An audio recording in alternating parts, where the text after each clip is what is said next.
on the top of the screen anyway. It's ever minded. Yeah. Anyway, so go ahead, Richard, take it over, and you can share your screen, right? Yeah, definitely. Yeah, I'm gonna flick between two, so I'll just thrash the agenda up at the moment. Here we go. So yeah, good to speak to everyone once again. Gosh, our fortnight does fly by. I know we recognise that a lot as we were working on this last year, but it's still the case. So it looks like we've got everyone from last time on the call, and we've got Mert, we've got you. I know you and Doug couldn't make it a couple of weeks ago, so good to see you back on deck this week. I think we've essentially done intros. So I think we'll get familiar with each other just as we go along, and that's probably the way to do it. So the idea is now that we're sort of into the flow of it and up and running, that we just have some general conversations amongst one another and become familiar with who each other are, based on lines of questioning and ideas, etc.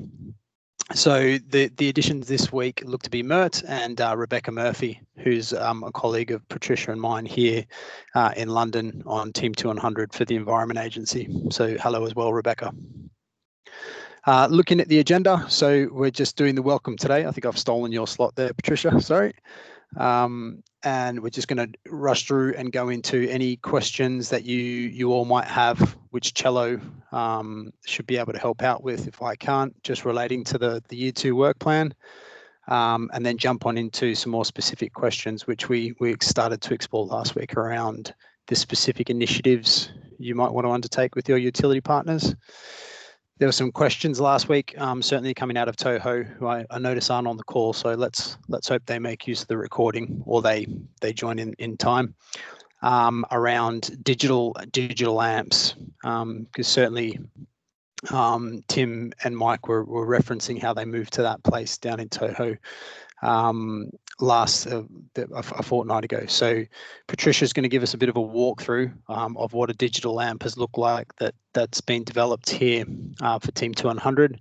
So Rebecca's essentially one of the end users and asset owners for one of those amps, and between Patricia and Rebecca, they're leading the amp development team here, so very much aligned to this initiative. So that'd be good just to give everyone a view of what we're exploring over here, and at the same time look for feedback from yourselves around anything we might need to consider as we go through continuing to develop that digital platform for the asset management plans in the Thames Estuary. We'll then spend just 10 minutes or so towards the end to look at workshop suggestions and ideal platforms. So we've used Mural, which seems to be compatible with Teams. Speaking to Craig Edland, who led this topic area last year, he thinks there might be some potential with Signavio as a platform itself, which would be useful because that's where the to-be process was developed last year, but open to other suggestions as well. So some general discussion there. And we'll finish up with AOB. So I think before we get going, does anyone have any specific items they want to raise under any other business?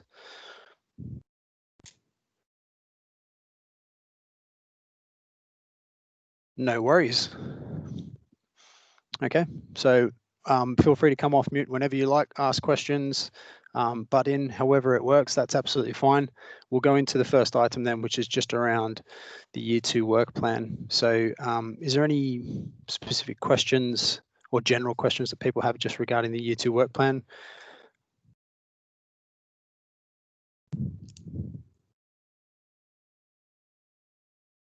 This is Shell. I just wanted to mention that it may not be a bad idea if you haven't looked at it in a while to check out the Year 2 work plan and see if there are things missing, or if you have any questions between now and the next call. It does provide some detail, and but it's probably useful to be kind of reminded of what's there. That's all. Yeah, and just to refresh on that as well, so for everyone's benefit, because I think going back a month when we first kicked this off, some of the feedback was just around the sort of the resource requirement to put into this topic area alongside the other topic areas. So I know that's the case for yourself and Doug out of Portland there, Mert, but for any others as well. So what I saw this year's work plan as being certainly convenient for is that it should fit into what's hopefully just some business as usual activities for your relevant utility. So if there is any specific, that was sort of the question a fortnight ago, if there's any specific development activities that you've got underway or planned, ideally, can those be aligned quite nicely with the year 2 work effort? Because the question there is, do you want to look at applying the full AMP process and seeing how your organisation works in applying that? Then we've got a really nice bit of feedback to assess towards the end and feed that back as a case study. Or is there a specific sub process that you're getting caught up on that would be useful to pick up on? So that's generally the question that I think should be the first one that you should get comfortable with being able to answer or consider. So it's just been aware that it shouldn't seem like an additional ask on what you've got on your plates at the moment, but something that you can keep track of and feed back to this group in terms of the work that you're doing at present. Does that feel comfortable for anyone, or uncomfortable for that matter? Well, this is Mert. Good morning, Richard.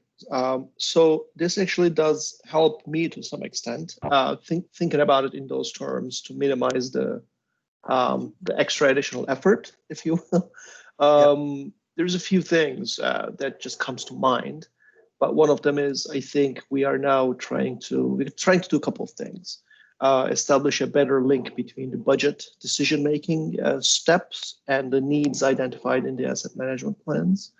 The other thing we are working on is trying to establish the budget allocations between our OPEX versus CAPEX based on, a little bit more confident in where the needs should go, which budget they should come out of. So there's a few things going on in the background that we are working on anyway. So maybe I can circle back with Doug and we can find a way to report on that, every so often to this group. Yeah, the OPEX CAPEX one is a really good one. From a transformational roadmap perspective, just to throw in how I would see that being of benefit to someone like Team 200, an organisation like Team 200 is that specific balance and understanding of, what do you put in most focus on in the AMP, OPEX, CAPEX, TOTEX, was one of the key parts of that roadmap to getting to a good place from an asset management perspective. So yeah, sounds like a good one to take away. Yeah, I can take a step back. I'm sorry to interrupt. So take a step back and discuss with Doug. Because as you noted, we have a little sensitivity around the time commitment for other reasons, obviously. For sure. This is Chell. I just wanted to mention that in our Metropolitan Water District, there are substantial changes to the budgets for capital, and they're looking at operating because of the COVID situation. And I think especially for some of those utilities that are part of the city government, it's even more difficult situation. So one of the things to consider is our ability to deal with asset management. Do we have flexibility and ability to change things when somebody comes and says, well, you only get half the budget? How do you deal with those types of things? Because typically in our organizations, budgets have been you could kind of forecast, certain growth, kind of stable. But lately there's been quite a bit of, let's rethink everything. So the ability to be flexible to these types of changes may become a little bit more prominent in the future, just a note. Yeah, it sounds like there's a bit of an overlap with one of the other topic areas there as well, certainly around prioritization. But it'd be interesting to see if we do explore that a bit further over the coming weeks, and where there's anything to take out and feed into the prioritization group as well, particularly OPEX, CAPEX being a good example. Some of the other things we mentioned the other week were around, well, there was the prioritization element. So if you're constrained on funding, where are you going to focus your AMP development? Is it going to be on where supply or demand is greatest, or in the case of sort of the flood risk assets that we manage here in the estuary, is it where your benefit cost is greatest, or is it indeed where you've got a performance issue? So service levels are low and they have consistently been, you're trending low on service there, or you're trending low on asset performance as well, and then focusing that way. So there's some questions that were raised. The others was around, sorry, that does tie into the risk rating. That was definitely coming out of your side of things there, Paul, as well, which you referenced. And then the other was splitting out AMPs into different categories. So it works for the water utilities because you've got different aspects of the organisation. Slightly the same here in London, where you've got civil assets as well as some more complex assets akin to pumping stations, etc. But really the approach we're taking is first step looking at those civil assets to start with. So there's some other things that's probably worth focusing on a bit if you pursue this the initiative from the overall AMP process. Yeah. So Richard, okay. I think this is excellent. For the people that are participating and some not on the call, it would be good to just keep a, kind of a list of what the different focus areas are for the different organizations, right? So that we're able to, figure out a reporting regime on how that's going and give feedback to participants and even later on, help with the workshop suggestions and so forth. Mm-hmm. Yeah, so I think jump in, Jenny. I can share how I see this fitting in at Tacoma Water. In the workshops, this came up as well, of there's kind of a higher swim lane that's not captured about a strategic asset management plan. And I think that is where we're going to have to focus. And it might lend itself to that scope and approach and developing your team.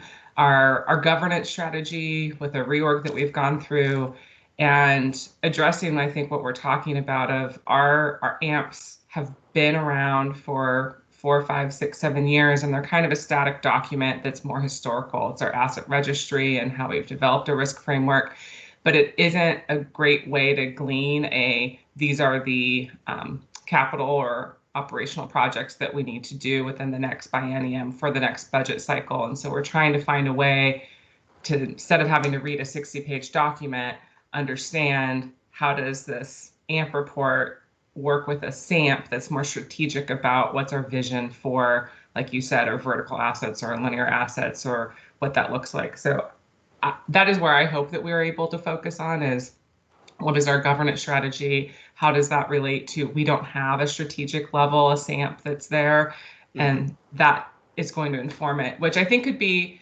interesting because it's more of a continuous improvement. We've kind of done the steps that are outlined in the 2B process, but we're now revamping it, and that's where we've realized we need to focus on is what our governance structure is that then takes those recommendations, and how does that feed into what we're also trying to define for our division of a project intake process. How are projects identified? Where do they come from?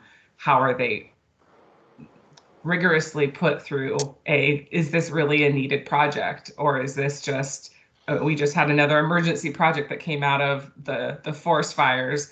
So do we do it because this might happen again in 100 years, in 2 years? What's our framework of reference here? So that's what we're looking at. I think that's really useful, Jenny. I could see how the governance and that strategic overview is really important to that as well, because if you've got that established and in place, giving direction to the teams when they are looking to develop their plans, then it's a much more robust structure and process that you've got in place. But yeah, without that, I think you'll find that these projects get picked out and put into the program and the reasoning and justification behind them is sometimes hard to pinpoint. Yeah. Yeah. Okay, so there's a SAMP study. I think it'd be good if we're available across the utilities to share some examples of our own organizational SAMPs, sometimes referred to asset management strategies. That would be useful. Have you seen some of those from last year? Jenny, did you ever track any of those down? We have a fair amount of examples because we also have our power. So part of our utility, water and power are together, and our power side has really focused on their SAMPs, but they don't have AMPs. So it's helpful because they're already part of our utility of how they've gone about doing that. Yep. So we've done some digging, but we also are looking at developing an asset management policy because we don't have that. And so those kind of first level governance questions need to be ironed out. But once those are ironed out, which I do think we're aiming to do in the next 12 months, it naturally lends itself to this governance piece within the AMP. Great. I just wanted to mention this, Charlie. I just wanted to mention one really interesting example that I saw was a plan that was made for Gatwick Airport. I know it's not a water utility, but it was amazing because it was actually built around business processes. So I was really impressed how they kind of connected the two, because they actually included process diagram, and it's not a big, huge document. I thought I was really impressed with that.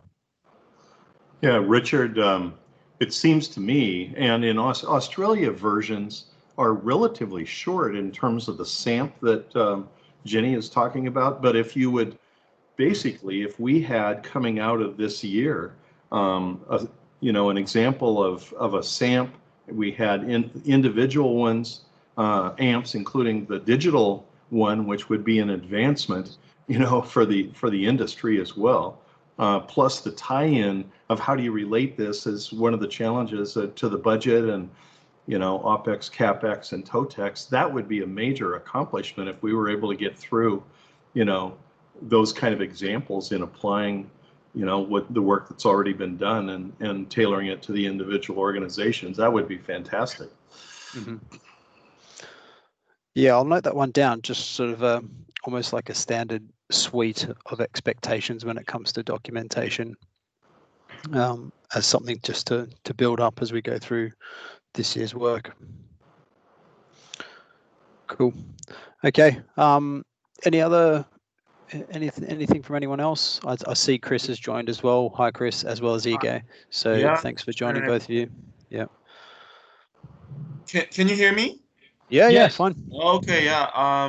So for Metro Vancouver, unlike some of the other organizations, I mean, by the way, it's a great feedback to hear what other organizations are focusing on or planning to focus on through this exercise.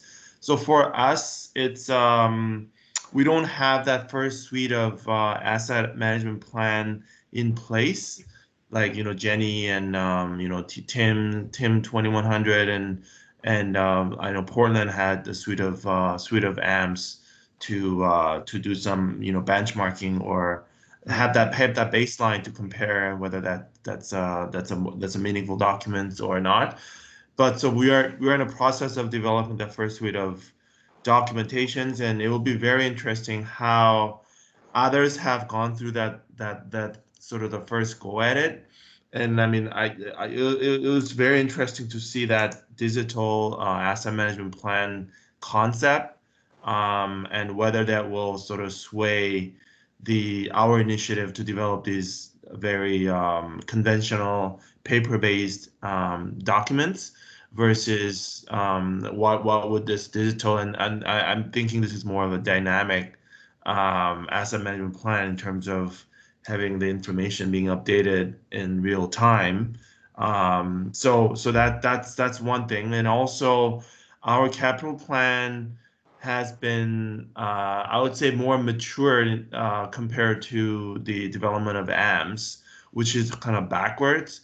But when we developed the very first AMP as a pilot, we kind of noticed that there's a gap between the projects that are on the capital plan versus the projects that are identified through the AMP process. So we want to make sure that there's an alignment, or if there's a misalignment, then we want to find out what's the cause for that misalignment, how those projects were born. Like for example, we had a couple pump stations that were very good in terms of condition assessments, but then the project was created a few years ago that they claimed that the condition is really bad, and then we found out that the condition assessment that was recorded in our system was done by the maintenance group, but then the operations who generated this project, they claim that the condition of the station is really bad. So that's really sort of, they use different lens of how the pump station is performing versus they are physically in good shape.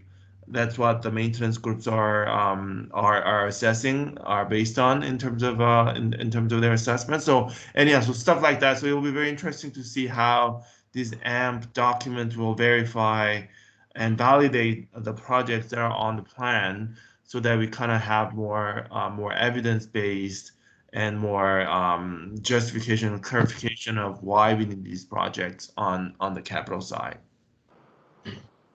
For sure, I definitely see some alignment there with some of Jenny's challenges at Tacoma, just around the process being a little backward once it gets to the capital plan.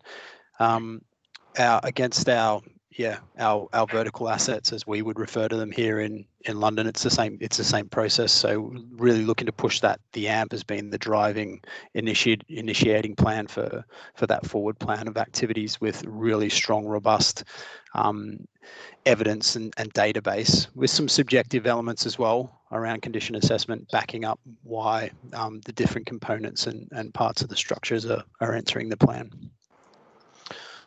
Richard, I know you want to move on. I just had a quick question for Mert. Are you looking at both short and longer term, budget related impacts relative to the AMPs? So my comment was around the short-term impacts, Scott, to help with the 1 to 2 year budget needs development.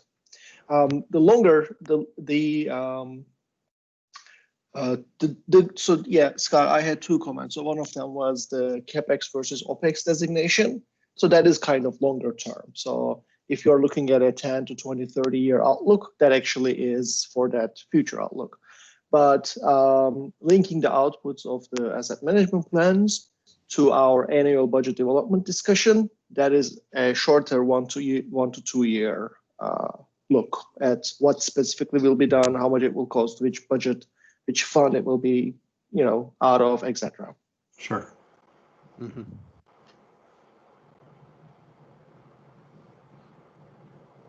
Thanks, Well, Scott. drum roll, Richard. I think everyone. Yeah. Let's be patient. Yeah. We're doing well. We're on time as well, so that's good. Pat, are you okay to jump in and share screen? I'll take the agenda up now. Yep. Okay. Cool. All right. I'll leave it over to you. But what we're gonna just go through here is it's the digital. So yeah, Team 200 is a bit of background, has a series of AMPs that are set up across what we call different policy units. You can see some of that on the screen now. Just like what we've heard there, they sit on a shelf as a PDF document at present, and as an engagement piece and a proactive sort of initiator for considering forward planning, both short and long term. They're not working so well, and Rebecca can certainly talk to some of that in terms of how effectively they were developed first time around. And then what we're showing here is the digital approaches to try and increase that engagement and that involvement. So there's much greater buy-in for these AMPs across the Thames Estuary here in London. Is there anything, before you go, Pat, is there anything you want to add to that, Rebecca, just from sort of your asset owner context? No, I think I'd just reiterate what you've said. So yeah, the original versions of these were essentially PDFs, documents that, what we're really engaged and collaborated on in the writing. So when they were actually initially developed, but then they have literally sat on the shelf and aren't being utilized. And this is, I suppose, where our ambition is to move them into a more digital platform that people can use on that daily basis, rather than, you know, we all come together collaboratively to write them, and then everybody goes off and does their own thing separately and doesn't ever refer back to that plan. So I suppose, yeah, it's just reiterating that point that Richard made. Thanks, Right. Rebecca. Okay, go for it, Pat. Yeah. So I'll focus here on just showing you not the content, but the capabilities of the story map, which is the tool, ArcGIS tool that we used to build this AMP.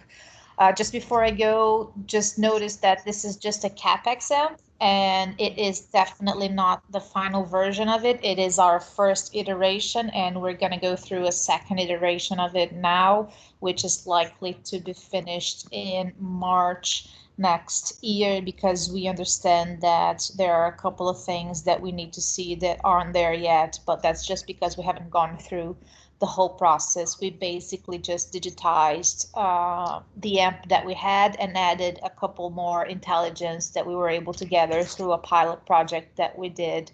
So what you see here, these tabs are basically our chapters, and for each chapter you can find sub tabs or sub chapters, however you want to call. And the beauty of it is that you can embed chapters within each of these tabs, and each of them allows you to do different types of things. So this is I'm sorry, my internet is not the best today, so it is taking a bit longer to load, but the description of our management areas. So all of the features that we have, so physical and landscape features, and then you have all of your all of the layers, the GIS layers that we have, showing everything that we have for the area that we're looking at. Environmental features is also a nice one. So you can either click directly and go to the area that you want to see. You can look at the legend here. It allows you to do a lot of things. You can toggle layers on and off. So if you only want to see one thing or another, this is, I guess, a more interesting one where it also allows you to build some filters into it. So these are the different types of features and attributes that we have, and you can cross them. So as long as you have your layers activated, you can look at all of the assets that are in a certain condition.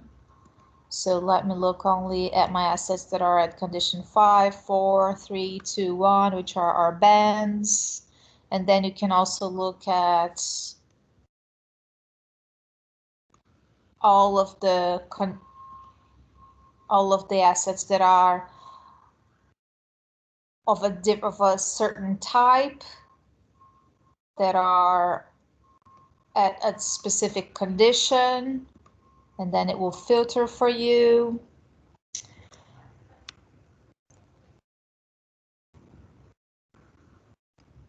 You can also add some interactivity to your text. So these are clickable layers. They're not working at the moment because we are actually in the process of migrating our GIS server. So ideally I would click here and you would see the map change to see which of my assets are failing, which of my assets are passing my condition. We also have some dashboards. This is all directly linked to our database, and you can either make it live or you can just create a snapshot of it for the time when you built your AMP, and you can either have one, the other, or both. You can have the snapshot in time, or you can have the live data. So these are basically the failure modes that we observed in different asset types. So different types of walls, which are the civil assets that we're looking here. So you can look at just the concrete walls, for example, only the concrete walls that presented cracking, only the concrete walls that presented voids and cavities, only the ones with high defect significance, high and medium, and I hope you can see that the map changes, and also to which failure modes those defects lead to if we allow them to continue. We also have Steward report, which I actually opened in a different tab here because it takes a while to load. This is not a story map. This is something that we developed separately, but it's basically our entire view of this policy unit, when our next asset management campaign is, how the assets fall based on the strategic importance and asset serviceability. So we have 20 assets here under the past optimum point time, and then I think it's 95. We'll get to it later. Let me come back. I was just gonna say on that while it's there. So just to pick up on some of what we were discussing earlier around prioritization. So there's two aspects for this policy. As Pat's gone through it, she's sort of shown what the policy unit for this AMP's expected to do, what it's protecting. So you've got the background, and then it goes into the service provided. So what we're showing here, there's two elements. There's asset serviceability, as you can read. So that's looking at the performance of the assets, their condition, whether there's any defects that might be of significance, as Pat showed before. Then the second element, which is around strategic importance. So if you start to think that there might be some budgetary constraints, say, in this specific catchment, you're giving the organization the ability to start to think, all right, where am I going to invest my time if I'm constrained, and where am I going to invest over the next 5 years if we've got some constraints that exist. So it might be you invest in your very high and medium assets over those 3, 4, and 5 serviceability categories. So it starts to give you a bit of a picture to think about how you can adjust things to suit any constraints you might have. Sorry, lots of tabs. Yeah, lots of tabs. Yeah. Then you go into your actual plan. So these are basically the introduction ones, and this is just another type of story map that you can bring in. You can also add maps to it, our risks and opportunities, our delivery program. So also another, which I think I have here, another interactive dashboard where you can see how many assets we have to deal with within each period, right? So these are initial assessment campaigns and how they rank across the different types of attributes that we look at. So how they are with regards to whole life costs, their asset defects. So these are failure block diagram bands. This is the condition grade that the EA uses to rank an asset's condition, and then the strategic importance, which is what Rich just said, and you can click and the map will change. Like I said before, this is much better for linear assets. I'm not sure how the map would help you on a treatment plant, but the dashboard and the graphics, these are not the only types that it offers. It's just the ones that suited our needs, but they have lots of other types of widgets that you can use. There's a bit here as well to talk to what Chris mentioned before about operations and maintenance, having a different perspective on things. So what this is trying to identify is to say, all right, in 2021 to 2025, there's 95 assets in this area that you're going to go out and validate those points of view, essentially. So it's ground truthing the maintenance information, that feedback that's been captured, as well as any condition that's been recorded. So it's a point in the direction of saying go out and validate that information and work out whether there's an additional need to actually invest, whether that be a capital project and you bring it onto the program, or whether it can be through ongoing maintenance and that OPEX budget. Yeah, and we do have a sort of a lead-in time, so we're recommending that we go out to the field and look at the assets with at least 5 years before we think the asset is going to reach a condition where it's going to need work, so that you have enough time to prepare your bids and everything that you have, secure your funding, etc. And then so some recommendations that are not exactly capital projects, so just management actions that the agency should look at. We would then go into cost breakdown, which is something that we didn't explore very much in this exercise.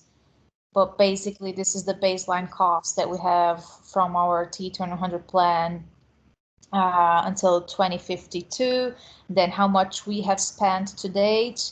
There are also other costs that we don't have access to because not all of the assets are owned by the environmental agency, so a lot of them are third-party owned, and we don't have access to how much third-party owners have actually spent on, so that's sort of a gap in our knowledge just in general. And then Pat, a question. You talked about failure modes and condition Yes. and all of that. Are you trying to put yourself in a position to say, what the impacts are if you don't make those investments to help rationalize the overall program and to secure the funding? So not just yet. We don't have enough data to get to that type of information. But with the failure block diagrams, basically what we did is we mapped each type of defect that a certain asset can present to the ultimate failure mode that it can lead to. And then we're hoping that with time, as we see those defects progress, we can identify how much it costs to go in and fix that. So then we will have a database to say, you know what, it could cost up to X pounds or dollars if you don't tend to this right now, or you are going to go past your optimal point of intervention, and that we do with life cycle modeling. So we're looking to integrate all of the types of defects into the life cycle modeling together with the maintenance schedule to understand what's your optimal point of intervention to extend your asset's life. And hopefully we won't have enough assets that won't be tended. So I don't know how much of a good database we're going to have to show this is how much it costs if you don't do anything. But inevitably we will have data, but I think it takes time to get to that. No, excellent.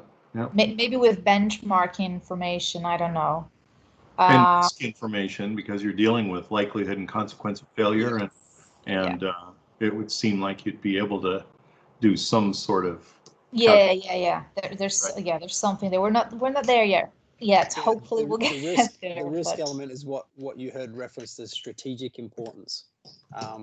So that's there too. But yeah, those failure modes are through the defect sort of analysis process is meant to sort of direct us towards whether you're on track to be investing from a key life cycle perspective, or whether you're starting to teeter into sort of the red zone and you're going to be investing too much upfront because that performance is declining so significantly.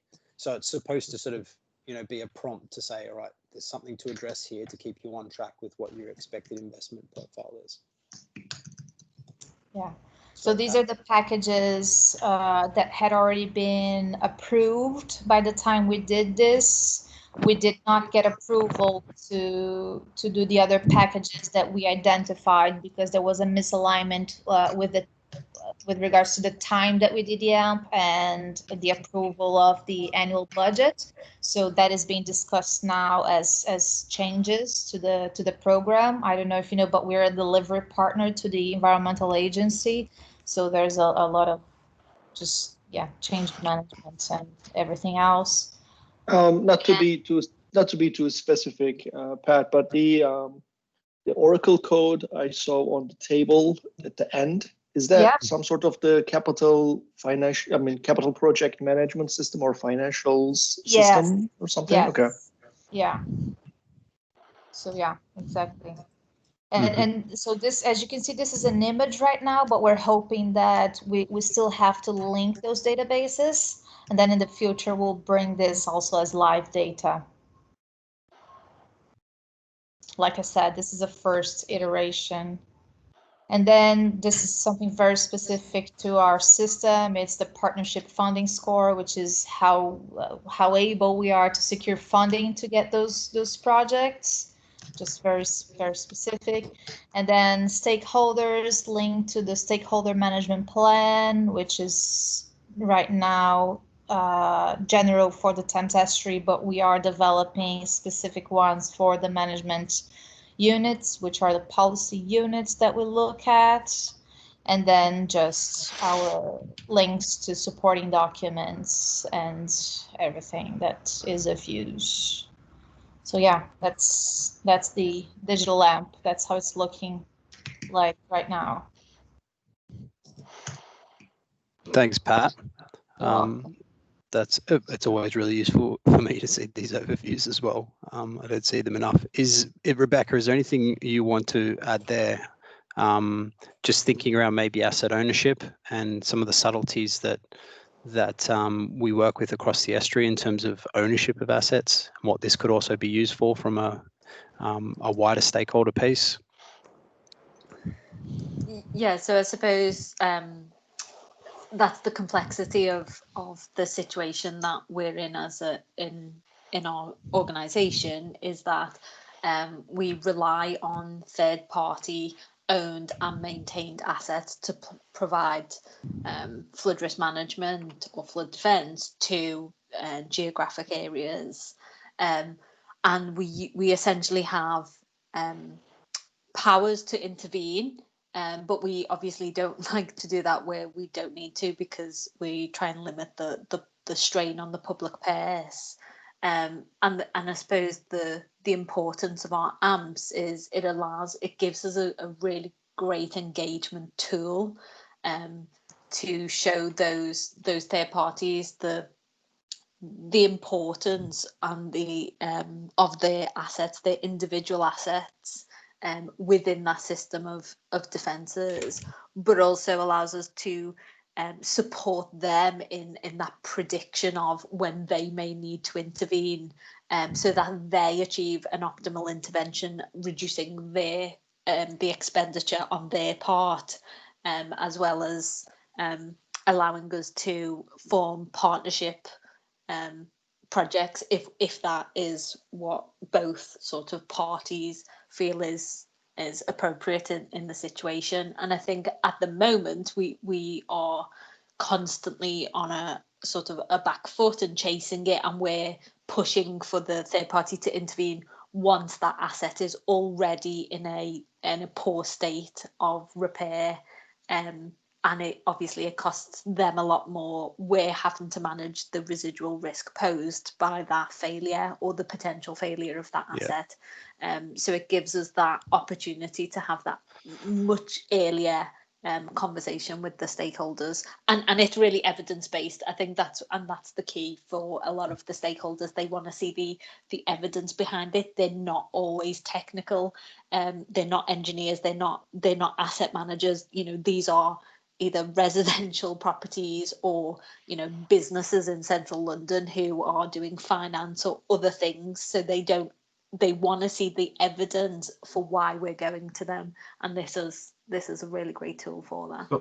So Pat, this is a little different than what people on the phone are used to, because they're dealing with basically public facilities, and you're dealing with both public and private. Could you just I mean, we're talking about the city of London here and all those private properties. In terms of values, what is the relative value of the public versus the private assets involved? So in the inner estuary, it's probably Richard's probably better because he used to cover this. It's probably about 90% private assets to public assets. However, they are upstream of the Thames barrier. So obviously they are they're not the primary asset anyway. So the Thames barrier is the primary asset, which provides the protection to London, and a lot of their assets are the river retaining walls and things like that. So, but it's about 90% in the inner estuary are third party. So it's really, really difficult for us to manage. And we do, I mean, there is a parliamentary act, so there's a legal obligation for them to do things which helps us quite a lot. Yep. Good. Great. Thank you for that overview and for that, some of that background as well, Rebecca. I think that was really useful. But the key thing here is it's about engagement across the teams, both downwards and upwards. So if we've got the leadership of the organisation able to see their key risks in this specific policy unit, it makes the case a lot stronger for when the teams are coming forward with their capital program bids and their development ideas for these specific policy units. And on right alongside that, then gives the sort of the communication tool that is missing at the moment for the riparian owners, the third party owners, to understand what their risk exposure is essentially. Yep. Great. Hopefully that was useful for everyone. Look, use this forum to ask questions about anything you've seen there as well. For the Environment Agency teams, it's the proof will be in the pudding when we get to the final point of having a couple of these AMPs actually up and working. So any feedback from you as utility partners is really useful in keeping this on track for Team 200 as well. Hey, Richard, I think this is a great tool. We're looking at this. I'm looking at this with the linear assets or horizontal asset eyes as well as the vertical asset eyes. I was thinking that we could potentially with something like this tell the story, update it regularly. It informs our the district there at Clean Water Services, but also we can also utilize this as a hook to our CMMS system for our vertical assets. Mm-hmm. So we can bring the information in there for our treatment plants, show graphs and charts. So it'd be more of a tabular approach as opposed to a geographic approach. So you could very easily tie this into your CMMS and your live CIP. It would have a running total on your what do you call this, the strategic importance, right? Yeah. Strategic importance. So I think this is a good approach. I had been looking at the SharePoint software with a GIS hook into it to try to do this, but I think this is actually a better approach because I think the software here is more fluid, and then we could tie in the SharePoint components that we need for the CIP. Yeah. CIP. You can bring widgets from anywhere you like, so you can definitely bring in your SharePoint. I have worked with SharePoint portals in the past, and I guess I would actually I am a fan of SharePoint, but I would actually advise against that because to find an actually really good SharePoint developer is one of the biggest challenges, like in these days, I would say. And there are very few, and they're super expensive, and you will lose them because they will find a better job. I've lost a couple in my life. And you can bring anything into this one. This one, honestly, I had never used, and within just a couple of days, banging my head against the wall, I was just flying with it, and it was really easy to build. I built this all with just the help of one GIS specialist that helped me build the maps, and now I can build the maps on my own. You just need someone managing your database. If you have that, then you're good to go. And even your intern can do it, honestly. Right, Well, Patricia, is there any chance that you can share a link to this or any examples similar to that? I'm afraid I can't at this point. I don't have the ability to. What we can ask for permission is to share some print screens. Would that help? I think that would be good. Yeah, that's something we can share into the Teams channel, just so you get a feel for how it works. Yeah, maybe some snapshots of that, because we do have interns working on that now. I just feel it's more organized than we were doing. Yeah. This is Cello. I have a proposal. What may not be a bad idea, you'll receive an email soon. I'm putting together a library of videos. So if the Team 2100 folks would be okay with just making a PowerPoint presentation on recording it, yeah, and recording, so they can talk about it in a way that doesn't violate any of their policies. They can stick it there, and we can post the video, and I'll work with them to make that happen, so that people can get information, but yet they keep within their rules and everything. Is that reasonable? Yeah, great. Thank you. Yep. Richard, would that be doable? Yeah, that's doable. I think it just fits in perfectly with what Pat and Rebecca are doing with the AMP development process anyway. So we can work out the information that's sensitive to share anyway. So I'm sure there's a way to work around it.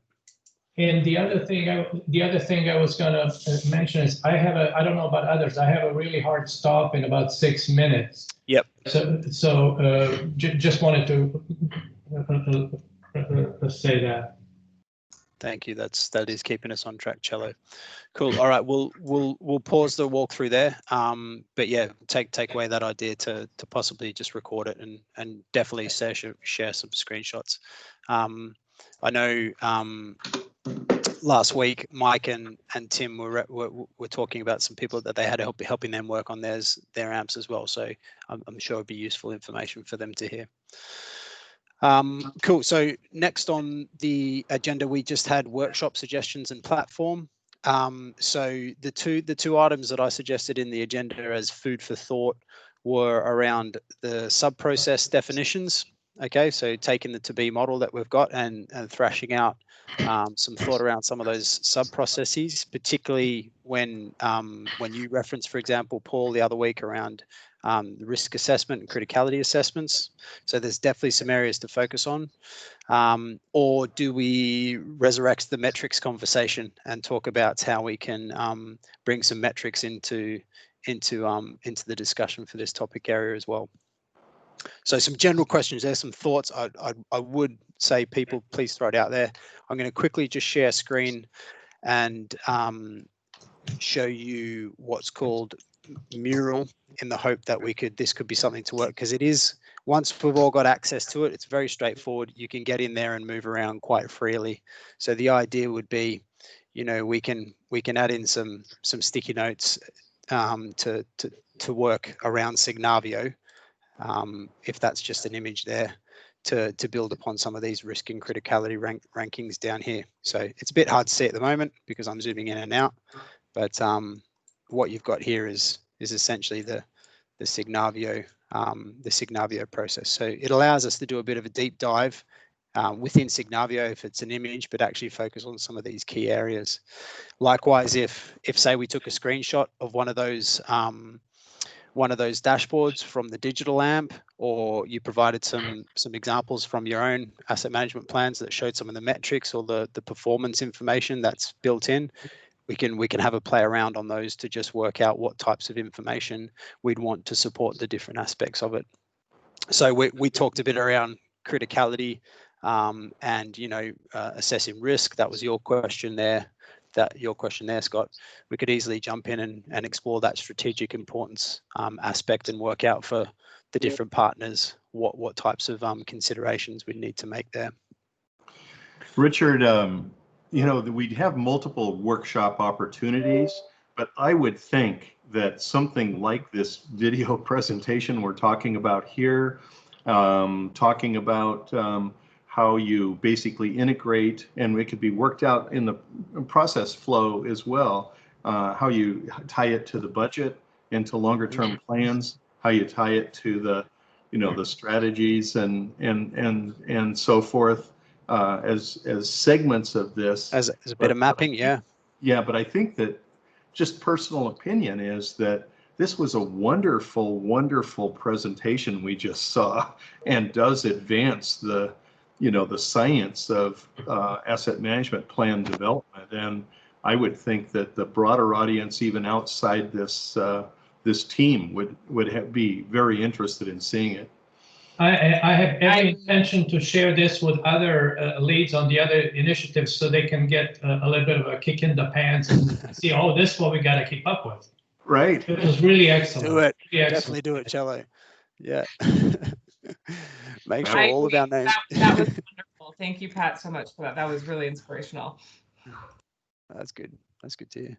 Okay, well, yeah, Scott, that's a good idea as well. Maybe it's actually, and by the sounds of it, it'd probably help you out, Jenny, with the SAMP aspect and getting down to that AMP level. If we just actually did a bit of an interactive, process mapping exercise, starting from an AMP at whatever scale it might be, and then work out at what point the different artifacts of the AM system that feeds or supports the development process fits into it. I think that would be quite easy to facilitate as another option as well. People think that would be of use? Oh, yeah.